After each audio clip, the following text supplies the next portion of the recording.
ऐसे में आज का सबसे बड़ा सवाल, कच्चे तेल की कीमत गिरी, पेट्रोल डीजल के दाम कब घटेंगे?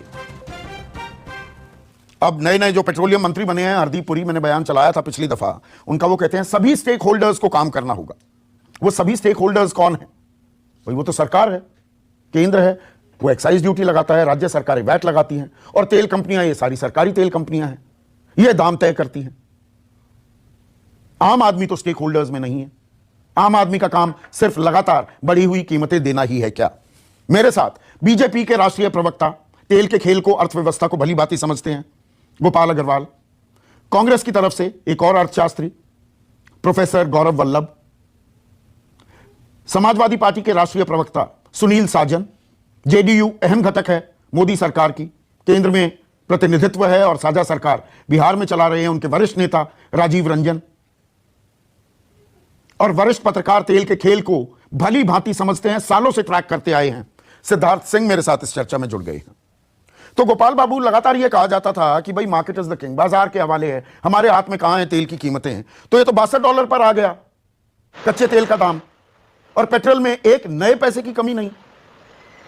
थोड़ा समझाइए। नहीं, सबसे पहली बात यह है कि इसमें दोनों तरह के, स्टेट और सेंटर के दोनों के टैक्सेस का कंपोनेंट है, और ये हम चर्चा भी कर चुके हैं कि लगभग अगर 30 रुपया सेंटर का है, 58 रुपए में से 30-32 रुपया, तो 23-24 रुपया स्टेट का वैट का टैक्स इसमें इंक्लूडेड है। और जो केंद्र सरकार जो कलेक्ट करती है एक्साइज के रूप में, उसमें से भी जो है सेस को छोड़ के, जो कि जीएसटी के शॉर्टफॉल को पूरा करने के लिए सरकार इस्तेमाल करती है, उसके अलावा जो होता है उसका 40%, 42% प्रदेश सरकारों को केंद्र सरकार देती है। पहली ये बात। दूसरी महत्वपूर्ण बात है कि जो आपने कहा कि इतने लाख की कमाई हो गई, तो टोटल बजट तो वही है 35 लाख करोड़ का हर साल। उसमें ज्यादातर जो जन कल्याणकारी योजनाएं हैं वह केंद्र सरकार फाइनेंस करती है, स्टेट गवर्नमेंट को भी केंद्र सरकार देती है पैसा उन स्कीम्स को, जो स्कीम्स जन कल्याणकारी नीतियों पर आते हैं। एक सेकंड गोपाल बाबू, आपने जो शुरुआत में कहा, और ठीक कहा, कि इतना एक्साइज लगता है, इतना वैट लगता है। एक्साइज और वैट तो कच्चे तेल पर लगता है ना, जब वो आता है, वो रिफाइन होता है, उसके बाद वैट और एक्साइज लगेगा। गलत तो नहीं कह रहा हूं। अगर अंतर्राष्ट्रीय बाजार में कच्चे तेल की कीमतें $13 से $14 कम हो गई, एक्साइज आप लगाते रहिए, अभी उस पर आ ही नहीं रहा, एक्साइज वैट लगाते रहिए। अंतर्राष्ट्रीय बाजार में तेल की कीमतें कम हुई, तो यहां तो तेल की कीमतें कम होनी चाहिए थी कि नहीं? बिल्कुल, 15 दिन का गैप होता है। 15 दिन के हिसाब से पीरियोडिकली जो प्राइस रिवाइज करती है कंपनी। सरकार ने कोई एक्साइज बढ़ाई दी है जो 15 दिन में रिवाइज करते हैं। 2.5 महीने से कम के वक्त में 4 मई से 17 जुलाई दिन गिन लीजिए, 43 दिन बनते हैं। 43 दिन में 41 बार पेट्रोल के दाम बढ़े, तो वो 15 दिन का फॉर्मूला तब कहां गया? नहीं, देखिए, ये जो इंटरनेशनल प्राइस के ऊपर डिपेंडेंट जो कंपनियां प्राइसिंग करती हैं इंडिया की, तो वह तो इंडिपेंडेंटली पूरी जो यूपीए सरकार के समय से ये नीति आई थी कि वह इंडिपेंडेंट प्राइसिंग होगी। वो कंपनियां अपनी इंडिपेंडेंट प्राइसिंग तो डायनामिक है ना, रोज सुबह दाम बढ़ते हमें दिखे, 41 बार बढ़े ना। हर रोज नहीं बढ़ाते घटाते हैं, वो पीरियोडिकली बढ़ाते घटाते हैं, रिवाइज करके। मैं बता रहा हूं ना, 43 दिन में 41 बार पेट्रोल के दाम बढ़े, 4 मई से 17 जुलाई। हाँ, तो जो कंपनीज ऊपर नीचे करती हैं प्राइस, वह इंटरनेशनल मार्केट के हिसाब से अपनी बैलेंस शीट, तो जो $13-14 गिर गए, क्या ये कंपनियां, ये बीपीसीएल, एचपीसीएल, ऑयल, आम आदमी को लूट रही है? सरकार देख रही है इस लूट को? नहीं, ऐसा नहीं है। देखिए, उसमें ऑयल प्राइसेस में कई कंपोनेंट हैं। सरकार का जो आपने अभी उसको जीएसटी के रेवेन्यू से जोड़ के देखा, एक्साइज और वैट से जोड़ के देखा, सरकार के वैट को भूल जाते हैं थोड़ी देर के लिए गोपाल बाबू। तो मुझे एक चीज बताइए, देखिए मैं थोड़ा और सरल कर देता हूं, $64 कच्चे तेल की कीमत थी 4 मई को, और 17 जुलाई को ये दाम बढ़ गए थे $11.44 पेट्रोल के, जब 75 पार गया कच्चे तेल की कीमत, तो $11.44 बढ़ गए पेट्रोल के दाम। हमने दिए, बिल्कुल दिए। अब ये दोबारा $11 नहीं, $13 से $14 ये दाम घट गए, तो सीधा गणित बनता है ना, रुपया भी कोई कमजोर नहीं हुआ कि रुपये पर दबाव है, तो फिर तो $11.5 घट जाने चाहिए थे तेल के दाम। सिंपल सी बात कर रहा हूं मैं, आपकी तरह इकोनॉमिस्ट नहीं हूं बड़ा। नहीं, देखिए, जो आप अगर इकोनॉमिस्ट की तरह बात करेंगे, तो देश की अर्थव्यवस्था चलाने के लिए सरकारों को, कंपनियों को, सबको पैसा चाहिए। तो लूट रहे हैं आम आदमी को, सबको पैसा चाहिए, मतलब तेल की कीमत बढ़ेगी, चलिए आप बढ़ा रहे हैं, घटेंगी तो नहीं घटाएंगे, आप ये कह रहे हैं? नहीं, ऐसा कुछ नहीं है, घटेगी तब भी घटाएंगे। सरकार की जो नीति है वो एक्साइज और वैट को लेके है, प्रदेश सरकारों का वैट का काम है और केंद्र सरकार का वैट एक्साइज तो का जो है। कीमत तय होगी जितने पर हमने खरीदा कच्चा तेल उस पर वैट और एक्साइज लगता है ना। हम खरीदी हाँ, कितने तो पर कर केंद्र रहे हैं, सरकार का दाम अगर रोल कम इससे हो रहे लिमिटेड हैं है। तो आम आदमी को संदीप फायदा जी, मिलना चाहिए ना। हाँ बिल्कुल, केंद्र सरकार का रोल लिमिटेड एक्साइज और सर्विस टैक्स और वैट, एक्साइज और वैट के ऊपर है। बाकी चीजें कंपनियां ओपन मार्केट के ऊपर डिपेंड करके तो ये अपना कंपनियां पॉलिसी खुला खेल डिसीजन लेती हैं। फरूखाबादी कर रही हैं। 64 दिन ये तेल की कीमत नहीं बढ़ाती, जब चुनाव चल रहे होते हैं तब बाजार सो जाता है, फिर नहीं तो बाजार उनकी तो जागता बैलेंस है शीट और में बाजार सामने फिर सो आएगी गया, ना। नहीं देखिए, कीमतें गिर गई तो। ये जो ऑयल कंपनी है इसके दाम जो है वो केंद्र सरकार नहीं डिसाइड करती। अच्छा। केंद्र सरकार ऑयल कंपनी किस दाम पे बेचेगी, खरीदेगी, या केंद्र सरकार नहीं डिसाइड करती, ना प्रदेश सरकारें डिसाइड करती है। केंद्र सरकार तो एक्साइज और वैट कंपोनेंट को डिसाइड करती है।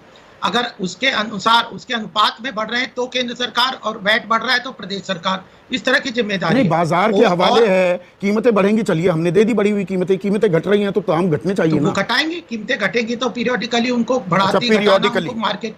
ये खुला खेल मार्केट फरूखाबादी चल प्राइसेस रहा है के क्या? अनुसार सरकार कुछ मैं नहीं कोई- कर नहीं, सकती? देखिए संदीप जी, एक मैं सेकंड, कोई ऑयल प्रोफेसर कंपनी गौरव का वल्लभ, हाँ बोलिए, आप पहले पूरी बात कीजिए, संदीप- गोपाल बाबू करिए बात पूरी हाँ। कीजिए। हाँ, मैं कोई ऑयल कंपनी का स्पोक्स पर्सन नहीं हूँ। मैं तो एक्साइज अगर सेंट्रल गवर्नमेंट बढ़ाएगी तो उसका स्पोक्स पर्सन हूँ, और जो भारतीय जनता पार्टी का और प्रदेश सरकार वैट बढ़ेगा तो उसके लिए प्रदेश तो जो जिम्मेदारी सत्ताधारी है। पार्टी के राष्ट्रीय प्रवक्ता होने के नाते और जो अर्थव्यवस्था को समझते हैं, क्या आप ऑयल कंपनियों से कहोगे कि भैया जब दाम बढ़ रहे थे कच्चे तेल के, आपने दाम बढ़ाए ठीक, अब घट रहे हैं तो घटाते क्यों नहीं? ये मांग करेंगे नहीं, आप केवल बतौर ऑयल राष्ट्रीय कंपनियों को प्रवक्ता? ही, हाँ नहीं, ऑयल कंपनियों को ही नहीं कहेंगे, इंटरनेशनल कंट्रीज पे भी दबाव डाला है। जब धर्मेंद्र प्रधान जी ने पहले काफी कहा था कि तो जो दबाव का production असर तो बढ़ाने हुआ, के लिए तेल की कीमतें तो कम हो रही हैं, उसके कारण और बहुत हाँ, तो हैं। वो दोबारा बात तो से इसीलिए डेल्टा कि- वेरिएंट आ गया, डिमांड थोड़ी कम हो गई तो कच्चा तेल नीचे गिर रहा है, तो हमें राहत क्यों नहीं मिल रही? बात तो वहां है। नहीं, बिल्कुल मिलेगी, और इसीलिए उसके लिए जब केंद्र सरकार ने ये जो गल्फ कंट्रीज और बाकी कंट्रीज को, OECD कंट्रीज को प्रोडक्शन बढ़ाने उन्होंने के तो लिए घटा कहा दिया, था। ये कंपनियां क्यों नहीं घटा रही दाम? नहीं तो वो घटाएंगी ना, उनको हम कहेंगे, उनको करना चाहिए। मार्केट फोर्सेस है, ऐसे तो हर चीज स्टील सीमेंट वगैरह के प्राइस कोई सेंट्रल गवर्नमेंट तय नहीं करती। ठीक है, तो सेंट्रल गवर्नमेंट का हाथ नहीं है। प्रोफेसर गौरव वल्लभ अब स्क्रीन पर। प्रोफेसर गौरव वल्लभ, तो मतलब कंपनियां नहीं मान रही हैं, ये खुला खेल फरूखाबादी कंपनियां कर रही हैं, अंतर्राष्ट्रीय तेल की कीमतें तो घटी हैं। संदीप जी, मैंने भाजपा के प्रवक्ता को सुना, उन्होंने अपने ही सरकार को आज तक की सबसे कमजोर सरकार करार दिया, और कैसे दिया वो बता। क्या आज तक ऐसा हुआ कि केंद्र सरकार कह रही है कि जो PSUs जो उनके अधीन काम करती है वो हमें नहीं, हम उन पे कुछ नहीं कर सकते, वो हमारे कंट्रोल में नहीं है, वो हम वहां पे पेट्रोल की कीमतें निर्धारित नहीं कर सकते। फिर इन्होंने कहा कि 15 दिन का लैग रहता है। संदीप जी, पिछले साल कच्चे तेल की कीमत हुई थी $19। अरे एक साल का लैग भी रहा, एक साल के लैग के बावजूद कुछ नहीं हुआ। ये लैग और लीड की पार्ट ना पढ़ाएं, ये लोगों को भ्रमित करने का काम ना नहीं, करें। मैं बता रहा हूं ना, 43 दिन में 41 बार पेट्रोल के दाम बढ़े, तब वो लैग कहां गया? जी संदीप जी, और $19 हुआ तो उस समय केंद्र सरकार ने एक्साइज ड्यूटी बढ़ा दी। अब वो क्या रहा है संदीप जी, भले वो खाने का तेल हो या पेट्रोल हो या गैस, एक बार जब तेल की कीमतें या क्रूड ऑयल की प्राइसेस बढ़ती है, सरकार उसको एक स्टैंडर्ड पे ले जाती है, वहां उस बेंचमार्क को फिक्स कर देती है। फिर जब कम होती है तो धीमे धीमे एक्साइज बढ़ा के उस प्राइस को फॉल नहीं होने देती। मैं चैलेंज करता हूं कि जब $19 प्रति बैरल हुआ, जो कि आज की लगभग 1/3 रेट है, आज लगभग $65 है। नहीं, 19 पर जब आप कहते हैं वो 1-2 दिन का डिप था, $30 मान लीजिए, $30 तक गया था, जहां स्टेबलाइज भी हुआ।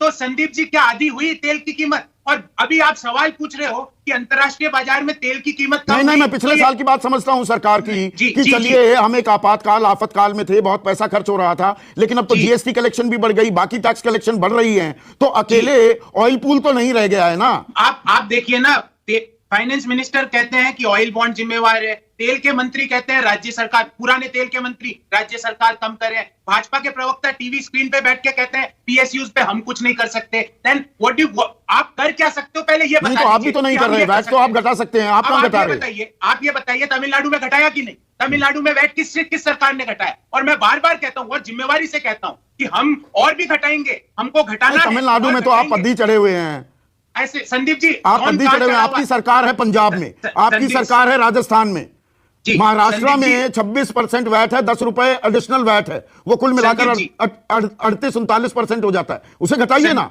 आप भी नजीर पेश कीजिए। संदीप जी, मैं कह रहा हूं नजीर पेश करेंगे, पर मैं आपको और आपके दर्शकों से एक सवाल पूछना चाहता हूं।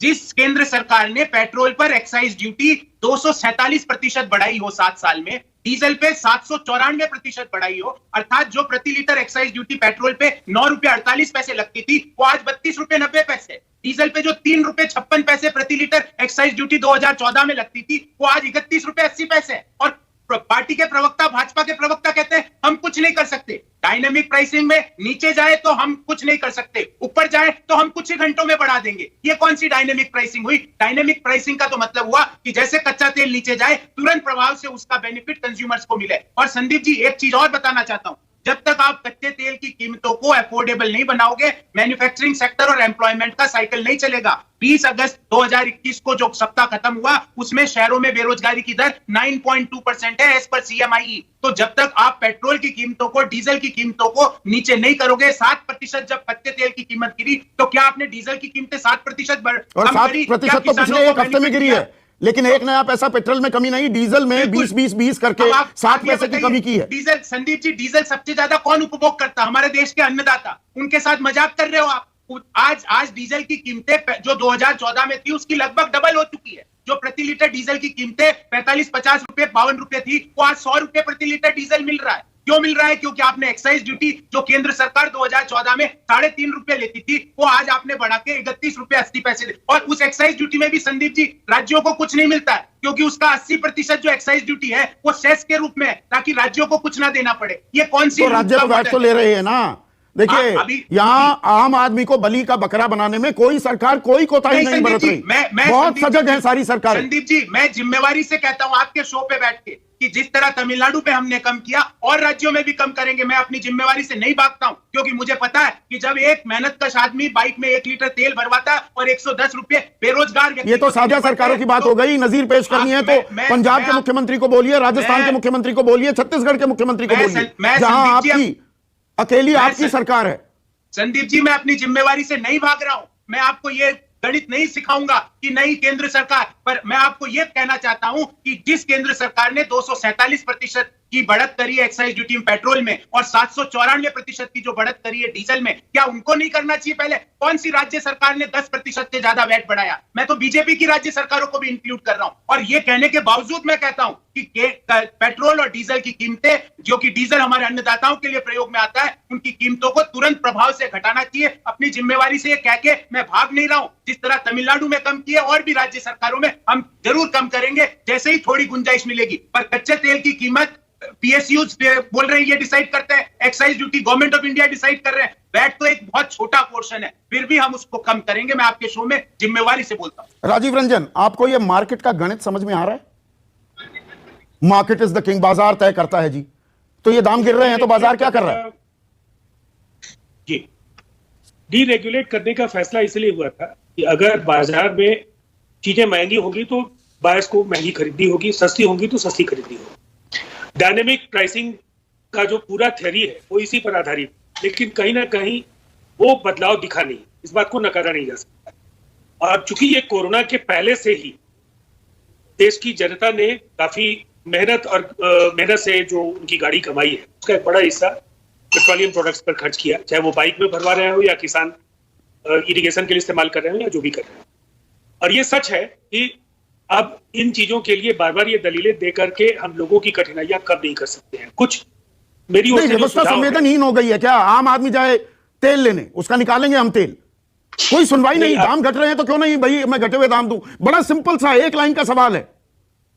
आपके सवाल का जवाब तो मैंने दिया है, लेकिन आप टिप्पणी कुछ भी कर सकते हैं, ये आपका विशेषाधिकार है। मैं इतना जरूर कहना चाहूँ, अगर एक अपर कैपिंग जरूर, एक कैपिंग होनी चाहिए स्टेट्स के लिए भी, वैट के लिए, और बेस प्राइसिंग को लेकर के PSUs में गुंजाइश बराबर है कि बेस प्राइसिंग अगर आप करने में आपकी दखल, अगर आप कहते हैं कि आपका दखल नहीं है, तो मैं समझता हूं जो पार्ट टाइम डायरेक्टर्स किसी भी PSU में होते हैं गवर्नमेंट के, उनको किस लिए भेजा जाता है जो नीतियों को प्रभावित नहीं कर सकते? तो मुझे लगता है ये कोई कारण नहीं। सबसे बड़ा जोक है ये, एक मखौल उड़ाया जा रहा है। आम आदमी क्या वो इतना नहीं समझता? 64 दिन 5 राज्यों में, पश्चिम बंगाल में, असम में, पुडुचेरी, केरला और तमिलनाडु में चुनाव होते हैं, 64 दिन दाम नहीं बढ़ते, तब डायनेमिक प्राइसिंग नहीं होती। और अब एक जो महत्वपूर्ण सवाल है कि कोरोना ने अर्थव्यवस्था को नुकसान पहुंचाया, लेकिन 35 लाख करोड़ रुपए का अगर आपका वार्षिक बजट है, तो बार बार ये जनता दल यूनाइटेड ने पहले भी कहा, जिस दौर में नीति आयोग नहीं, इस समय योजना आयोग को हम कहते थे, कि अनुपयोगी योजनाओं की संख्या कम कीजिए, राज्यों को वित्तीय स्वायत्तता ज्यादा दीजिए, इसलिए कि आप योजनाएं जो भी तय करते हैं उसमें कहीं ना कहीं हमको भी उसके साथ अपना जो राज्य का राज्यांश है वो जमा करना पड़ता है, तो हमारे बजट पर भी उसका असर होता है।